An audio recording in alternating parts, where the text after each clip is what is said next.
Okay. Let's see. So I push the flakes out of the way.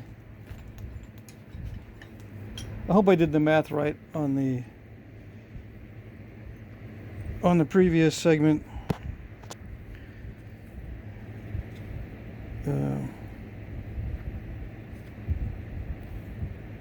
Yeah, even though I was taught to do math in my head, I became completely dependent on calculators and totally don't have any simple math skills.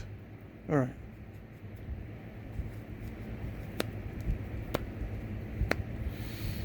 Let's see.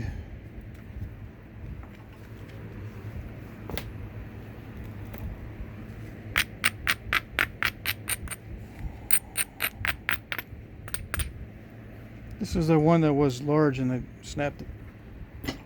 Okay, so I could get something in this range.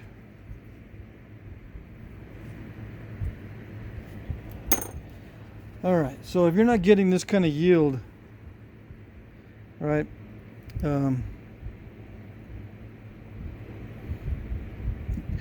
as a beginner, 1 out of 4, you can probably get 1 out of 4, right?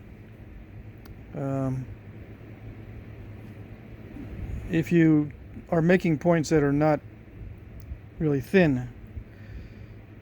If you're trying to make thin points, you might get 1 out of 10 as a beginner. So don't feel too bad. So if there's 49, it was like 40 pieces, right? If you can get 4 points out of all that stuff we spalled as a beginner, trying to make thin points, you're doing okay. If you can't get any, if you break up those 2 spalls that I broke up and you can't get any points out of that material at all, not even little ones like this, if you can't even get stuff like this, or let's see, or this kind of stuff of this size, because these are a little bit easier than the tiny ones, then you need to be practicing on something that's less expensive. I don't mean to laugh, but yeah, you need to be practicing on floor tile until you can get like 1 out of 10. All right? Or, bottle glass. It'll help. But I think floor tile is more in line with stone. If you're going to be working obsidian, then work with glass, obviously. Okay.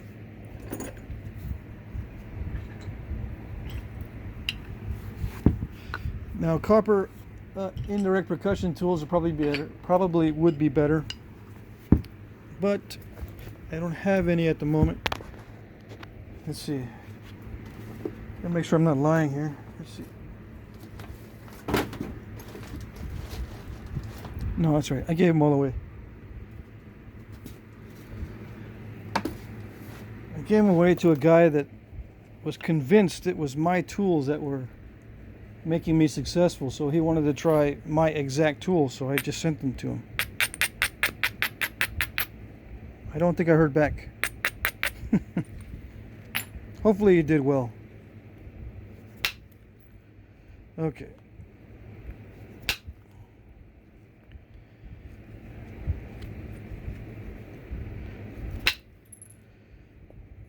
This is a little bit large for this flaker, but it's all right.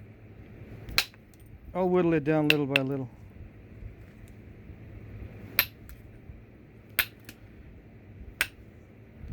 We got time, right? Yep.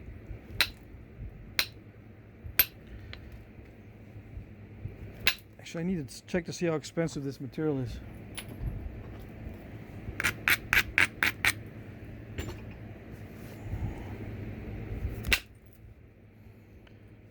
What was my percentage when I first started? I could usually get 1 out of 2 with points that were thick. As long as I kept them thick, I could make a point out of half my stuff. When I started getting into the thinner points and trying to make thin points, 1 out of 10 I think was what I was averaging when I first started.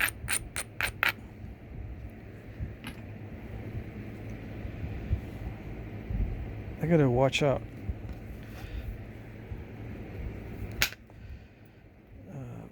Pay more attention here because I could be thinning at the same time I'm zigzagging.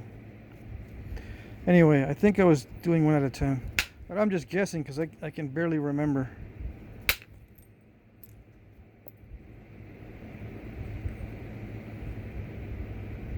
But you've got to break a lot to get the feel for the limits of the stone.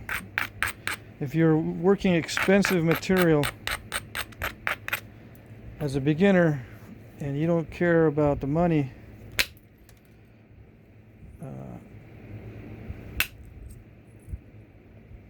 per se, I mean everyone cares about how much it costs, but if you say, well, I've got some savings or whatever, I'm gonna use it on my hobby rather than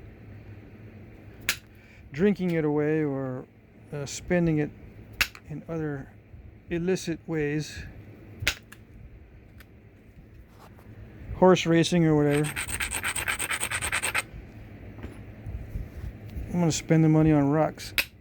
Then yeah, you could start with this kind of stuff.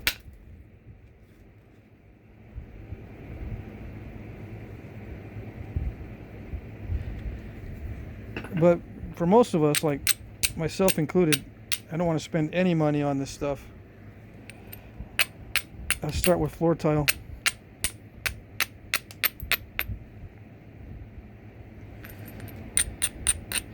And free stone I get at Nap-Ins from the discard pile. I used to scavenge everything.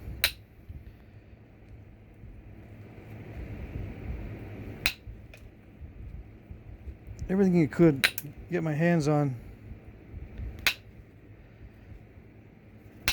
And yeah, I would pick up a flake of this, a flake of that, a flake of this, and not knowing what it was, and try to nap each thing. And they were all different consistencies, and I was driving myself crazy.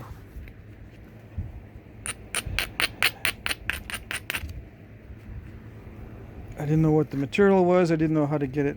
Once I found something good, what it was called. Yeah, the flakes were free, but it's mystery flakes, that sort of thing.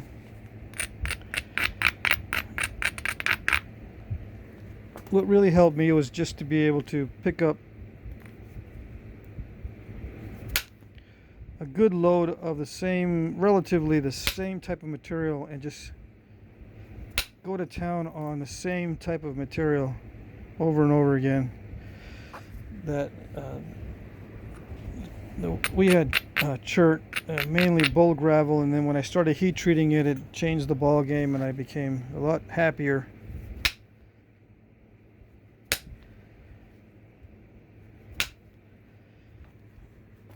Yeah, this stuff is difficult to attack when you have a lump, because the edges crush. So the platform has to be very substantial. Now, am I messing this up? I could be. Still got some room. I did lose some off the tip trying to do too much with it. You know, I thought the edge would be able to carry these flakes. But the edge just is not strong enough unless it's very thick.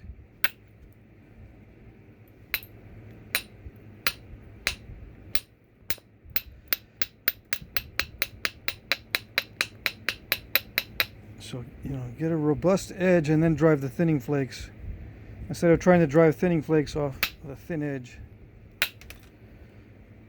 That includes working on the tip, which makes it kind of tricky. And there's internal cracks here on the tip, so I keep losing the length. Can't be doing that too often.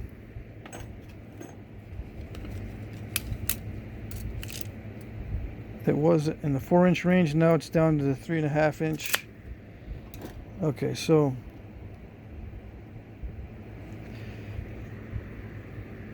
there's cracking here on the tip,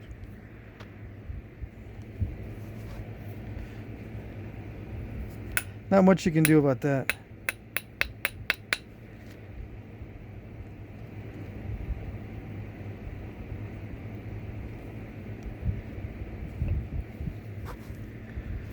Let's see.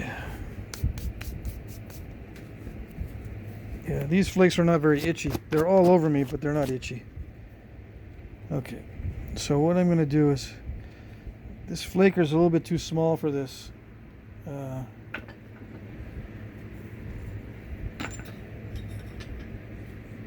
could use the steel.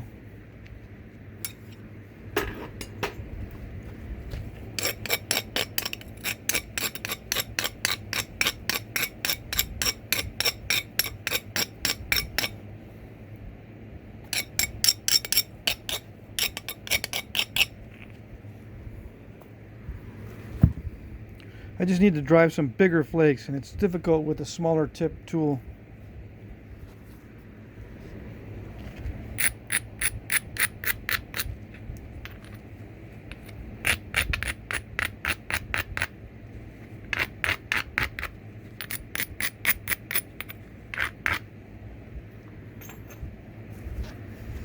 I'm taking these thick spots with a larger tool so I can get larger flakes. The trick is to remove the most amount of mass with the smallest number of flakes.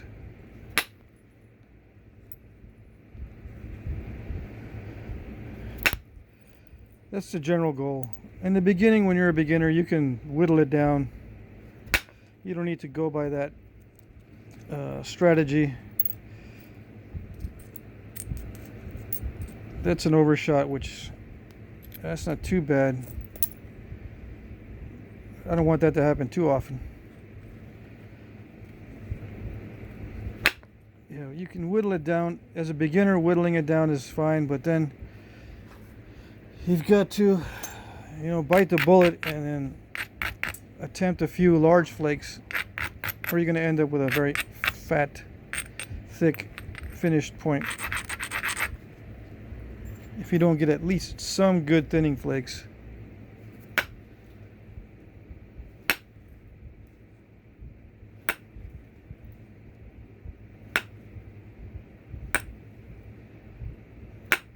Now what if you're breaking everything by trying to get some good thinning flakes? And it's just a losing uphill battle. No matter what you do, it gets thin, and just when you think you're going to finish, it'll break, or you're right on the edge of being able to produce thinning flakes, but then the power that you have to use is breaking the pieces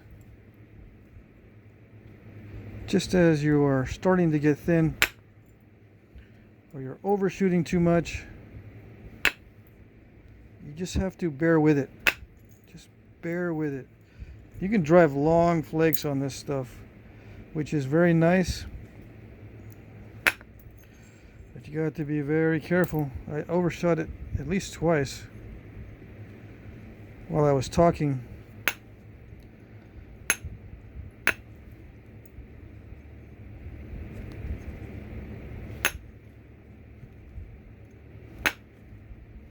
It's a lot easier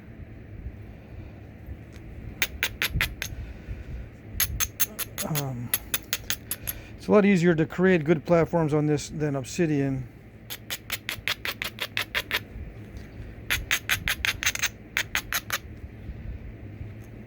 Obsidian will crush easier.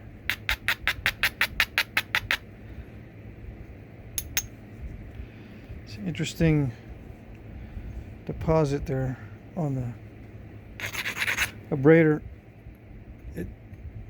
I think you can probably make a pigment out of this stuff. Yeah. Put it on the belt sander, get some dust off of this, and you can make a pigment. Anyway, as I was saying, new guys, they'll get very, very frustrated because just as they're trying to do something or making a breakthrough or getting a eureka moment, they'll break the whole piece. And they say, I just cannot get what I know I could get because the piece will break. I see what you're saying about thinning, but the power that I'm using just doesn't seem to give me a break, so to speak. I'll overshoot or do something wrong and ruin the piece. You just gotta bear with it. Everybody goes through that. If you're going through it for 5 years, then maybe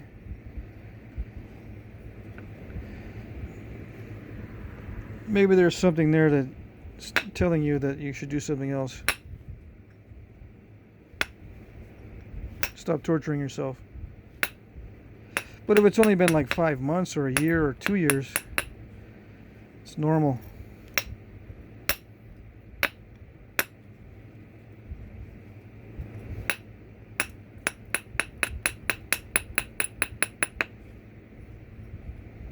I got internal issues here with the stone.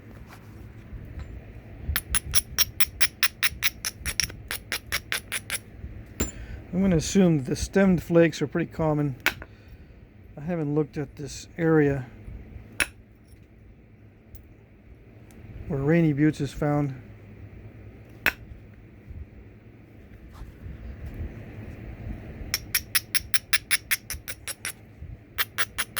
I'm going to assume I can make a stemmed point and be okay.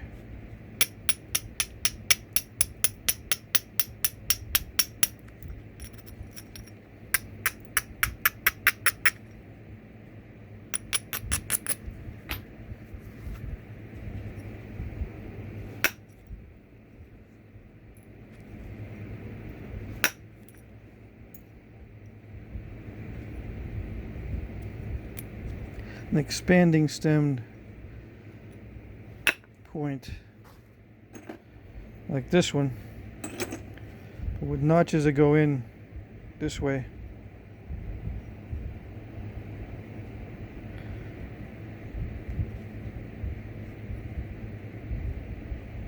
Okay, so I've got the basic thing thinned down. Let's see, 1 3/4 by 3 1/4 from the longest piece of what I just spalled in the last 2 segments. It'll give you an idea. Now, can I get longer pieces? I might be able to get longer pieces out of that batch, but they're all kind of the same range of sizes.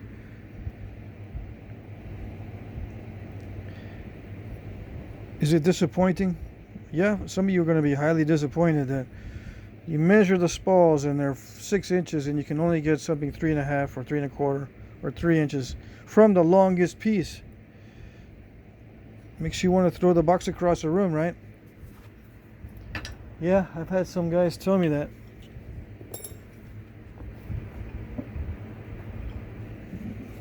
But it's not that bad. So what?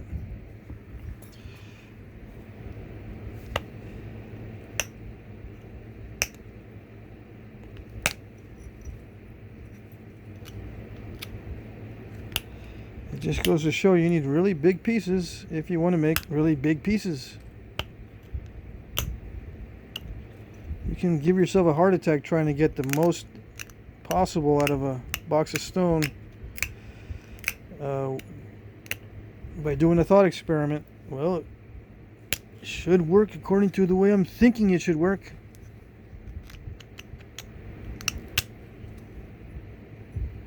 Doesn't make any sense otherwise. Yeah, I get it. There's a lot of frustration in the beginning.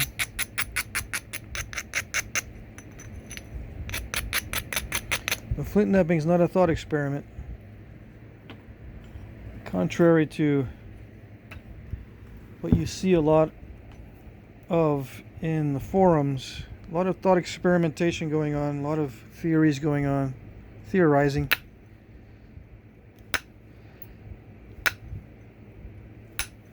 lot of criticism that's unfounded.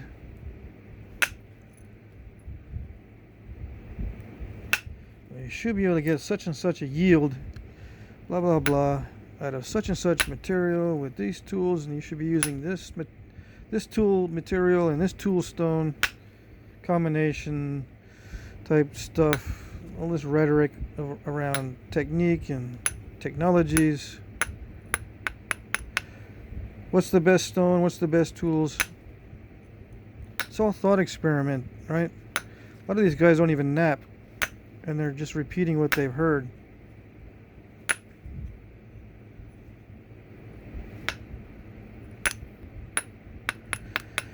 There's a big stress level difference between getting a 5-inch point out of that big nodule versus getting a 3-inch point out of it. A big difference in stress level. Guess which one is going to give you a heart attack or an ulcer? That's right, the longer one. It's not worth it. Until you get a lot of experience, then you can start to hammer away at yourself. Push yourself, push the limits, and try to get more out of a stone. That's farther down the road.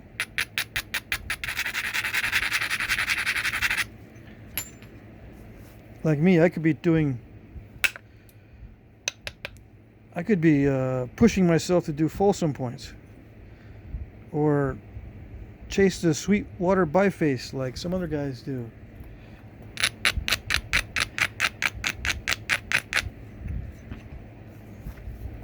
Or make ultra small narrow entry notching.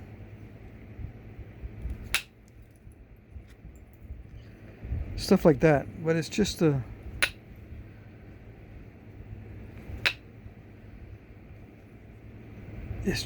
pain in the butt sometimes, and it becomes less of a hobby and more of an obsession.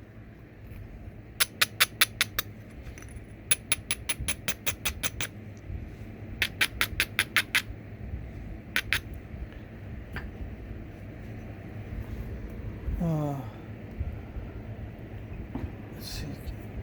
The more I talk, the more I lose these tools on the side. Anyway, I was on a train of thought. Yeah, I could be doing very difficult work, very precise ribbon flaking, Cody complex tools, Folsoms, thin bifaces, and pushing myself. I have pushed myself in the past, specialized looking Clovis types and all that. I have tried making Folsom and all that, and people have asked me to make some for good money too, to round out their collection. They got some real ones, but they want a reproduction to put in their case, just so people can see, visitors can see, this is what it's supposed to look like. This is a reproduction. That's what this little piece is supposed to look like if it was whole. And they go, oh, okay. I know what it's like to try to explain a collection that's got a bunch of broken pieces to somebody, to a newbie or a normie. Why are they all broken? He's not going to say it. He's going to be thinking it. Why is this guy so excited about these broken pieces?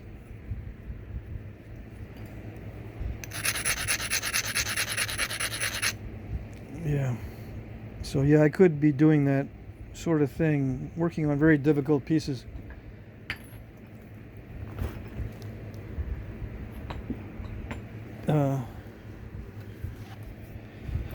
Maybe someday, when I don't have to worry about the expense.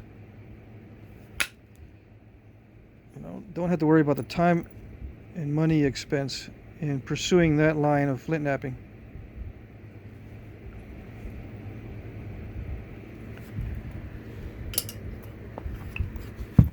I'm I'm not really happy where I'm at. I would like to be able to spend that kind of time and expense now, but I just can't.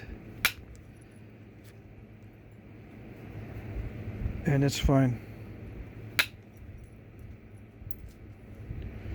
It's fine.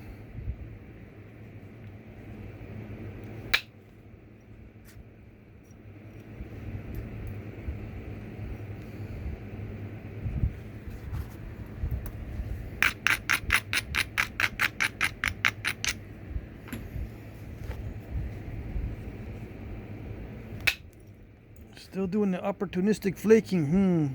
Yep, I'm still doing the opportunistic flaking. Still doing the random flaking? Yep, still doing the random flaking.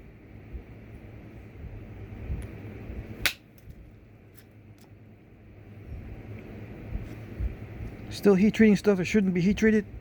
Yep.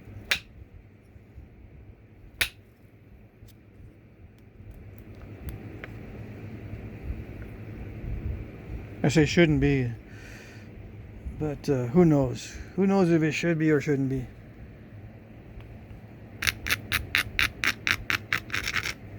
And I don't get questions like that or comments like that. That's mostly self-talk.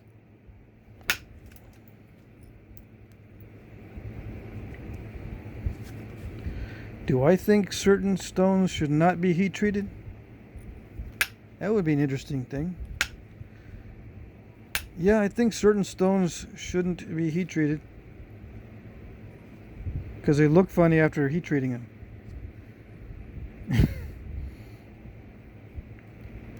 And they flake funny.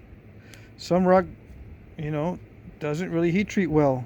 So yeah, I understand that some stones shouldn't be heat treated. I got plenty of very high quality raw stuff. I don't nap much of it, but I got some.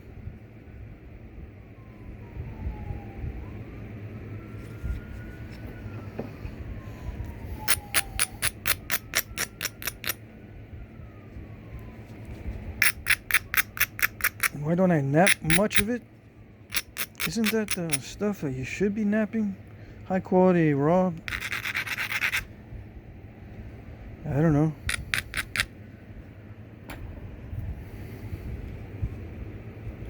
I guess so.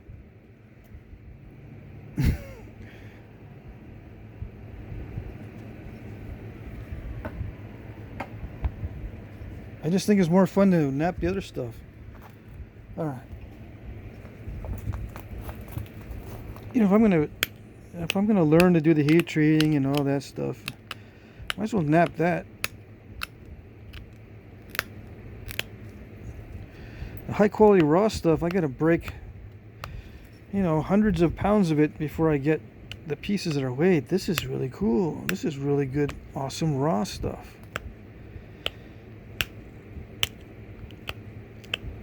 And then nap it and say, man, I wish I had a ton of it.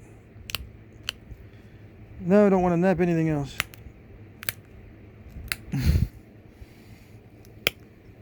Go on a quest. I need more of this high quality raw. I need more high quality raw. I can't stand it. And then you drive yourself nuts. Or everyone else around you.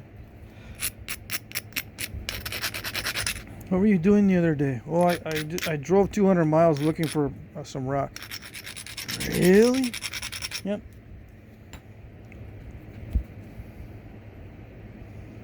Yeah, it was 80. It was 98 degrees. I slept in the car, looked around creeks and fell down, and people were staring at me because I was probably on the edge of private property.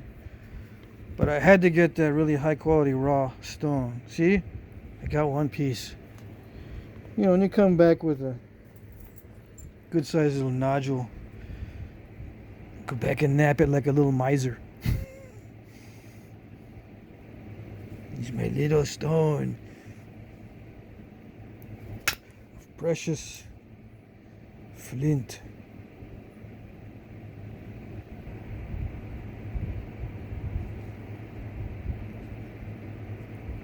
I don't want to be that guy. Although if a teacher said, raise your hand if you've done that, I've done that. But I don't want to be that guy anymore.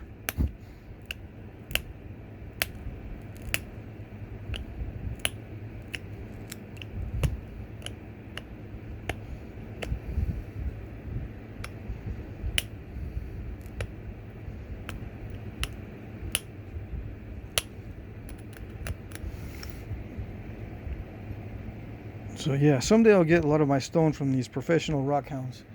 They got shortcuts and stuff. They know how to get around and search for all the good stone and all that stuff. Leave it to some professionals, and then later on maybe I'll get some of that. Get huge quantities of this stuff and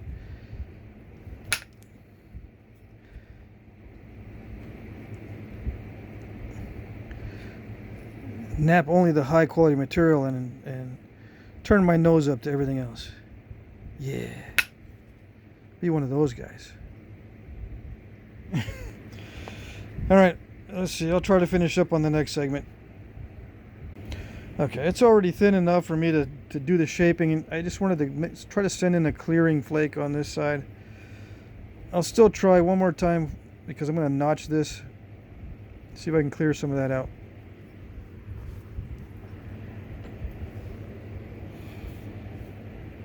Okay. This would make a nice bevel. This stuff would make nice beveled points. I could bevel it, right? Do a little Dalton with beveled edges. But I'm just going to do a corner notch.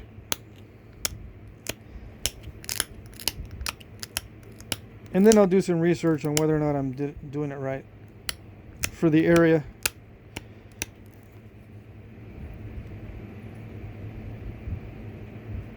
Making a point that's reasonable for the area where Rainy Buttes is found.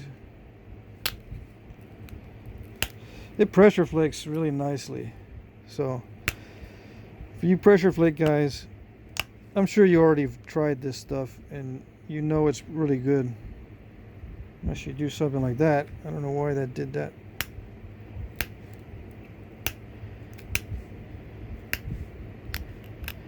But anyway, it pressure flakes very nicely.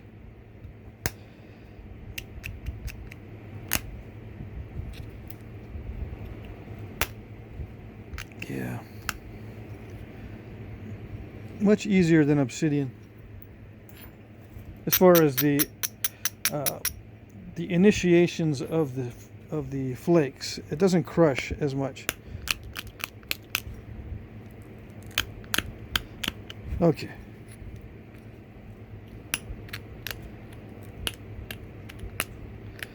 So where was I before I had to interrupt myself?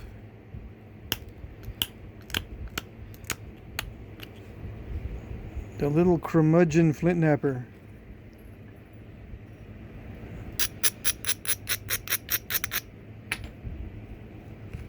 Don't become the curmudgeon flint napper. And yes, look it up.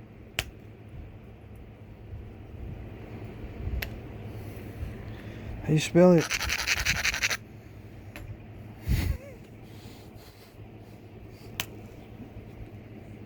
I think it's always been a joke that no one's really admitted to, right? Look it up, man. But I don't know how to spell it. I don't care. Look it up. It's always been a joke. If I don't know how to spell it, how do I look it up? I don't know. Try 100 different spellings, dude. What the heck? Yeah, in English, it's hard to do. Sometimes the word is not spelled anything like it sounds. So you can try 100 different spellings and still not get anywhere. Anyway, let's see.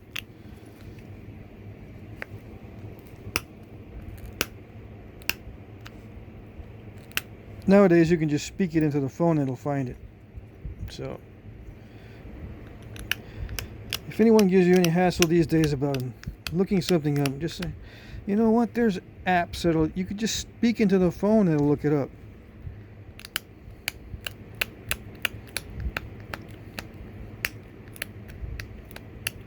Look up curmudgeon.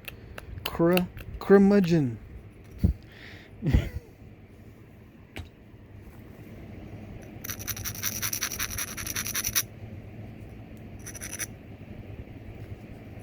had my daughter look that up the other day. Let's see. Are you talking about flea nabbing? No, nope. It was a subject totally different.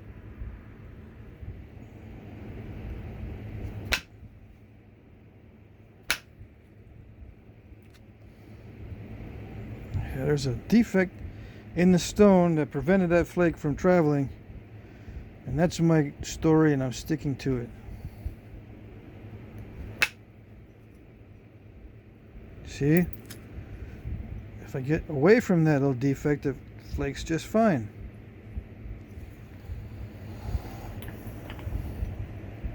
Not my fault.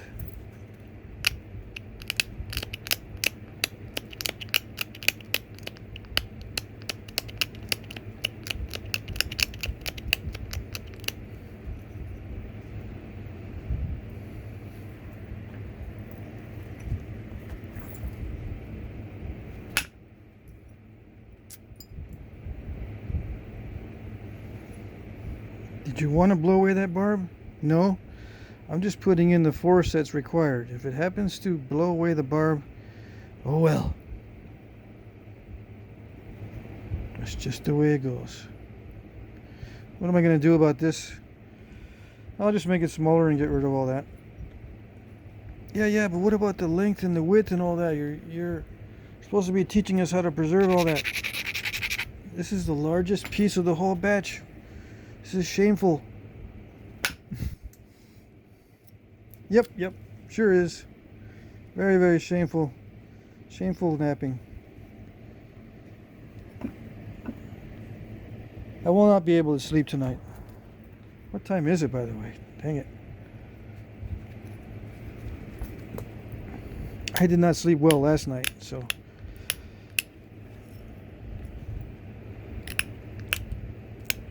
Raise your hand if you have anxiety and don't sleep well.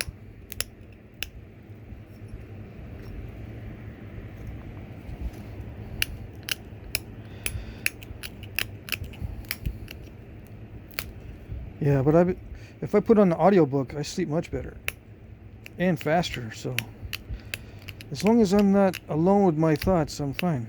If I put on an audiobook and I can say that I actually read it. And the Audible gives you little notices like, you're such a good reader. Wow, look at all that you've read, and you're like, yep, I read it all right. Gave me some nice dreams. Remember what they were? No, I don't remember. But they must have been nice. 'Cause I didn't wake up in the middle of the night.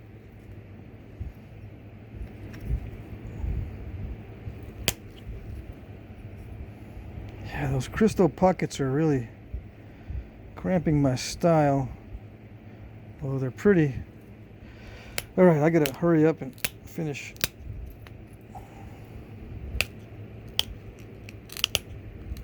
I really do like the way this pressure flakes.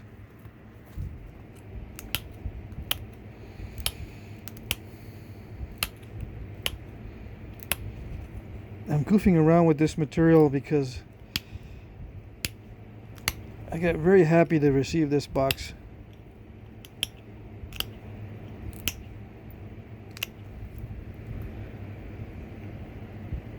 I do like working it. I like working this Rainy Butte stuff.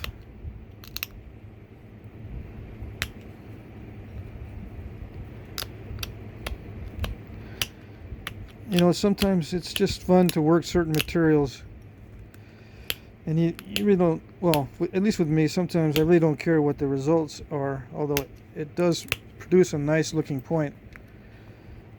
Just working with some material is nice, and this is one of them. Rainy Buttes is one of those materials that is nice. Okay.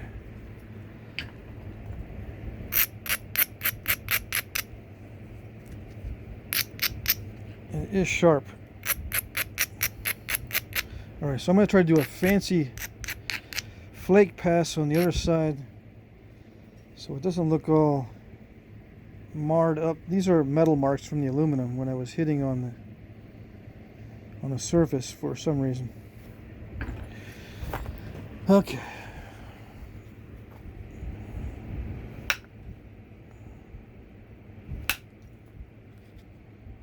Yeah, you can produce some nice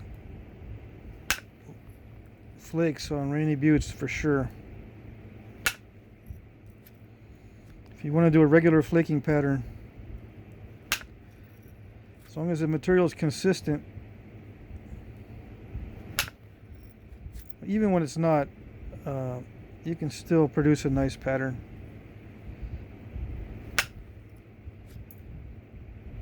Little flaws here and there really don't make it look bad.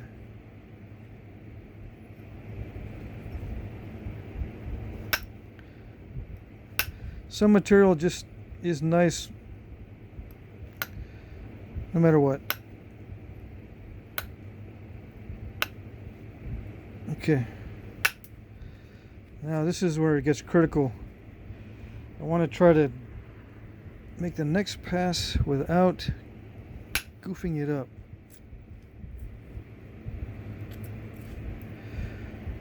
Yeah, almost spoke too soon there.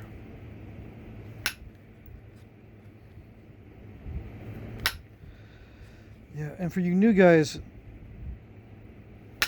you can't do the same amount of force with each blow because every contour is different as you go down. Some needs more force than others.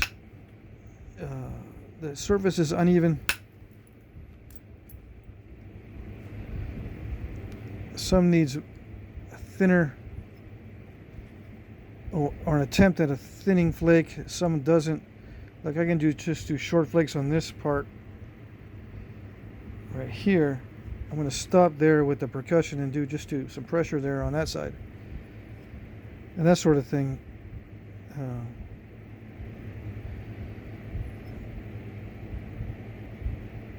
Just be aware that it's not the same every single time as far as the force and all that.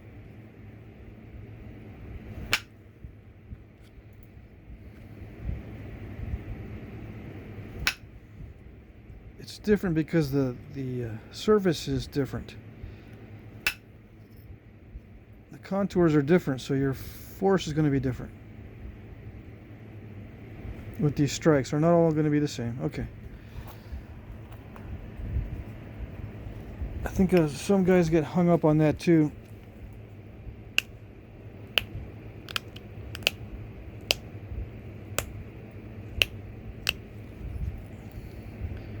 Where they're going down the edge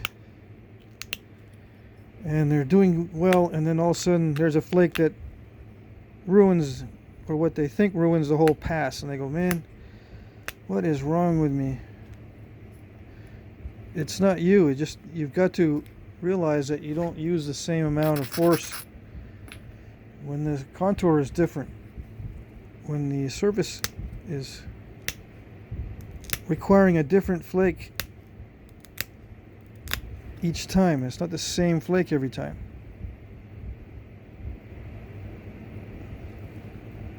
I don't know if that makes sense. You might end up looking like the same flake, but the properties and the initial conditions are different.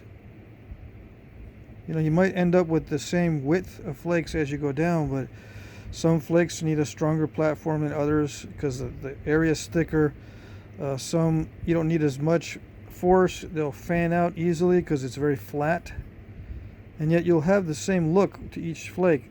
But that does not mean that you're using the same exact forces with the same angles, with the same platforms all the way down. I think researchers also overlook that too.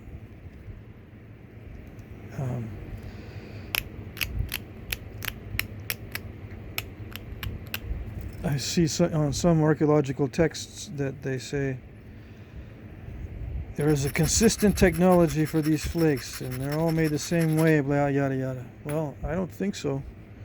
They're all made according to the surface. Just because they look the same doesn't mean they were made the same.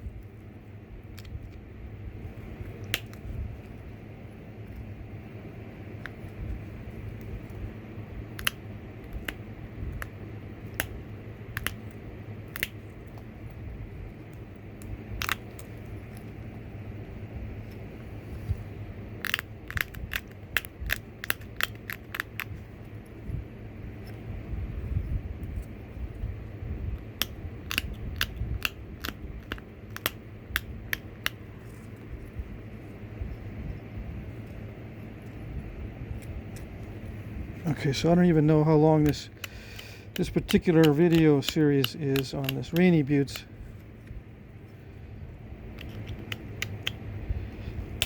Maybe I'm 2 hours into it. I don't know. Hopefully I'm getting close, or I'm not too far off from an actual point style. This is one of the easiest styles to make with these wide side notches or corner notches, wide corner notches. The Rainy Buttes marks up, the metal becomes deposited on this surface easily. I don't know if you can see. There's all kinds of little copper metal marks. So I'm going to try to clear off as many of those as I can.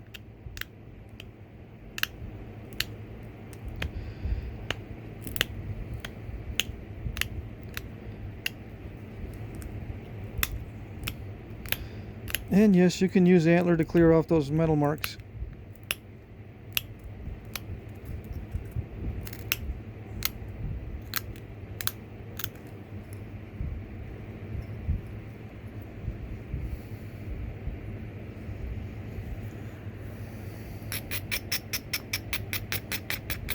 Do the last pass with antler or some natural material, and you don't have to worry about it.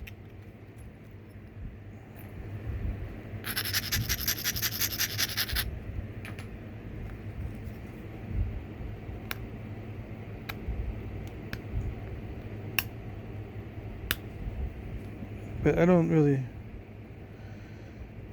care.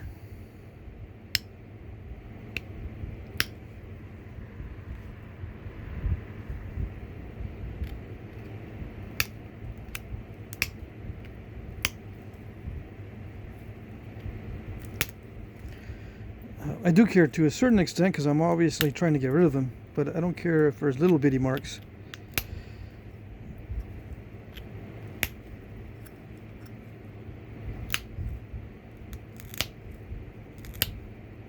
I just want to get rid of the big, obvious marks.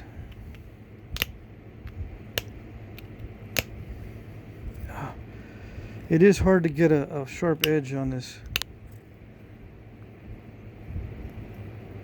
Spatula tool.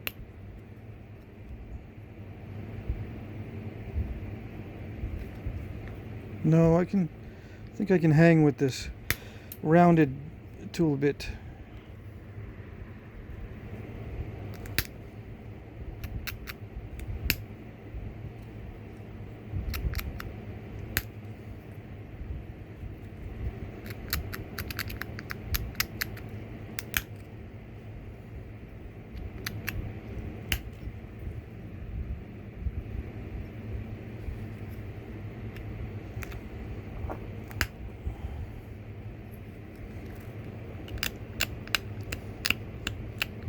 Using a lot of aggressive pressure.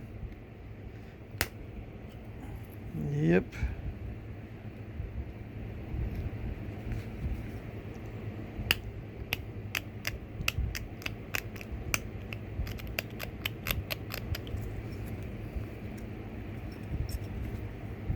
Any particular reason? No.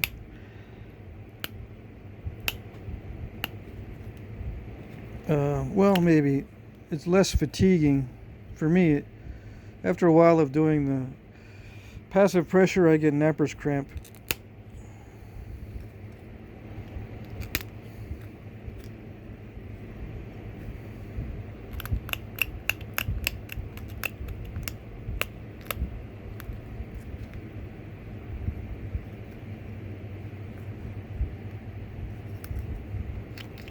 See if I can do a long flake here.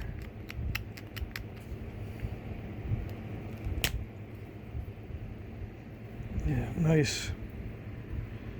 Nice long pressure flake. I think I'm going to end it with that. Well, let's see.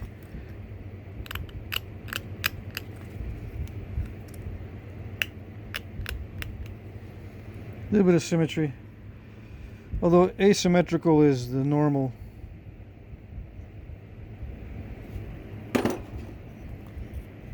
And obviously, it's probably better mounted as a knife when it's this size.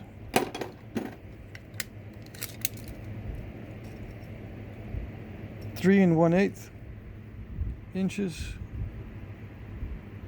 by a little under 1.5.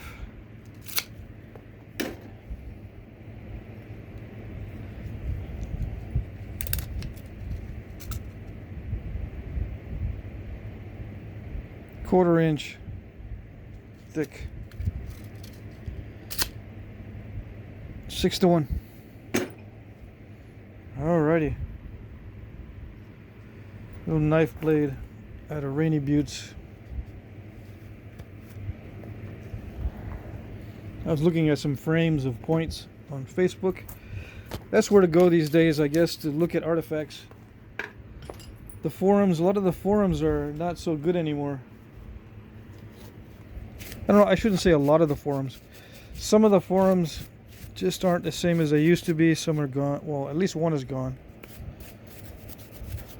that I used to frequent. So Facebook is a good place to look at artifacts. People post their artifacts, their frames, their discoveries, their daily activities. Okay, so this is pretty sharp. Kind of jaggedy as far as edges go. It was starting to get difficult for me to put an edge on it because it has this weird tendency to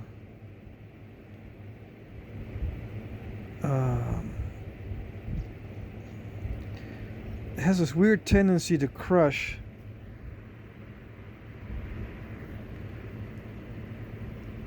When you're not paying attention, instead of snapping off a flake, it'll just crunch. Similar to obsidian, yes, but more difficult to repair.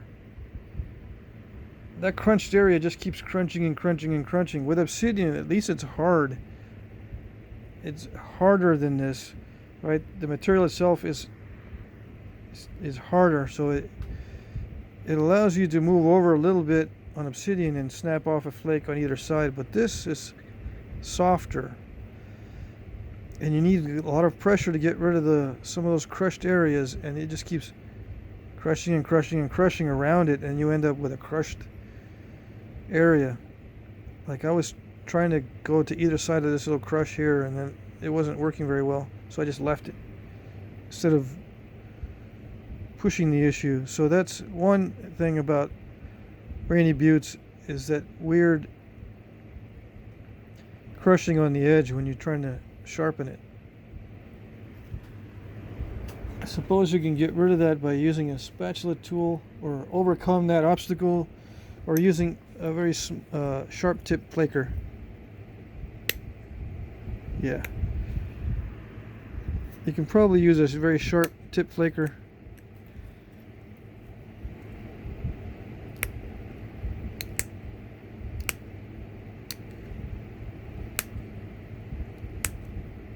I'm using some aggressive pressure because I don't want it to slip.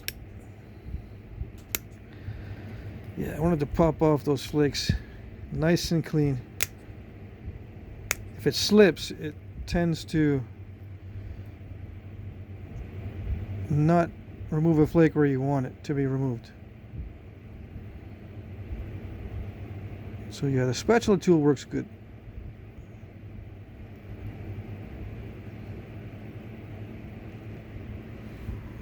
Okay,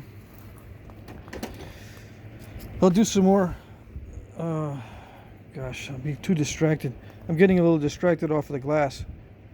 I'll do one more. A difficult one this time. I still have a large piece.